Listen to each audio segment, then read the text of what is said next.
Good morning, folks. Let's thank Webcams de Mexico for capturing Popo's hello yesterday morning. By now, many are clamoring about the heliotail, the tail of the solar system, like a galactic comet, an expected and much sought-after data piece that ends up going to David McComas at the Southwest Research Institute, PI on the IBEX mission. They used ENAs to map it.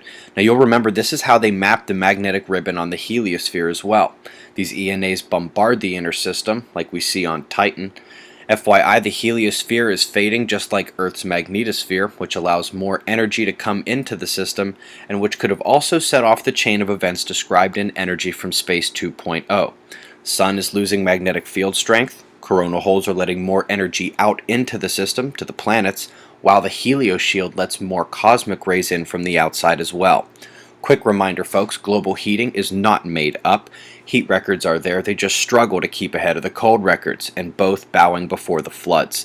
In fact, 2013 is seeing cold records beating heat records, with the rain again laughing at both of them. Coming to the buoys. Now folks, it's one thing to see hundreds of feet of movement in one day, fast geologically, but too slow for a tsunami. It's completely different to see 200-foot swings back and forth every few minutes for a couple hours, when no other buoys notice a thing, no ships notice a massive wave, and no coastline gets hit with one. We call that false data. If anything, underground shaking near here is being read more intensely by the sensors. That could be possible, but the 200-foot swings by the minute are likely not accurate quantitatively. Got great news for the east coast of the U.S. Chantal got lucky enough to catch Hades Hills, and the tropical wave was stopped in its track to be sheared apart. Can't say the same here.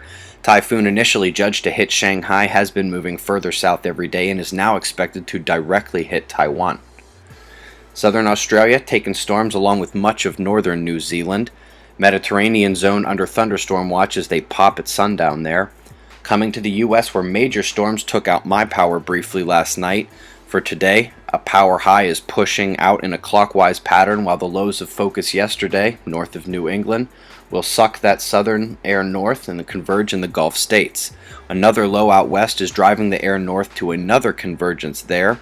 Looking at the wind map, you reveal that outward clockwise central motion with a weak convergence that I do expect to strengthen as the day goes on here. And you see the same thing further west as well. I agree with Noah about this watch zone, but I would also recommend high alert this afternoon for tornado activity in the southeast.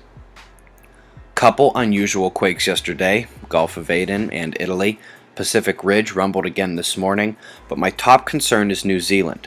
5 of the 11 4.5s and higher of the last 30 days happened in the last 48 hours. That's an uptick to watch in the days ahead. Solar flaring has been a disappointment this week. Might as well have not had delta spots on the disk because they failed to produce and are now all but gone. It would taste a lie to tell you that this delta spot was still dangerous. Then again, it is leaving the Earth-facing view and could certainly begin to pop then. Opinions on Earth-facing quiet coming in a few days, by the way. Stonyhurst heliographic, full sun indicates 2 active regions incoming, but neither looks terribly impressive on the intensity gram. Perhaps more will crest today. Minor geomagnetic storm from yesterday barely even produced auroras for us to see. It is now waning along with the instability, with the exception of the electron flux, which actually took another cut this morning. There could be some of that coronal hole stream influence after all, or it could be the second of 2 nearly simultaneous eruptions visible on Noah's Enlil spiral from days ago. If you look close here, there are 2 there, and they might have gained some separation on their way to Earth. Meanwhile, we know about that filament eruption that is headed our way right now. NASA expects impact late on the 12th or early the 13th like we showed yesterday, and Noah's Enlil spiral is now updated but showing impact about 24 hours later. Either way, around that time the coronal holes marked in red will be facing Earth, potential quake watch arriving with them. Eyes open. No fear, it's 6:45 a.m. Eastern Time and that's the news. Be safe, everyone.